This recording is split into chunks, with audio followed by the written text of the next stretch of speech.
அதனால நீங்கள் எல்லாம் ஒழுங்கா இருந்தா ஏன் இந்த மாதிரி நடக்க போகுது? ஆனால் நல்லா சிந்திச்சு பாருங்க மக்களே.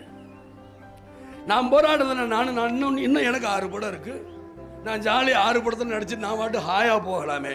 ஏன் மக்களை நினைக்கிறேன்? வெறும் படங்கள் என்னுடைய கருத்துக்களை சொன்னால் மட்டும் பத்தாது. மக்களுக்கு உண்மைகள் போய் சொன்ன என் படங்களை எதற்காக அந்த மாதிரி கருத்துக்கள் இந்த மாதிரி வசனத்தை சொல்றேன்?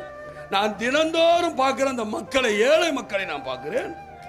அந்த மக்கள் படுற கஷ்டத்தை பார்க்கிறேன். அந்த கஷ்டத்தை தயவு செஞ்சு யாராவது நிவர்த்தி பண்ண மாட்டாங்களா தான் நான் தினந்தோறும் ஆண்டவர்கிட்ட கேட்டுக்கிட்டு.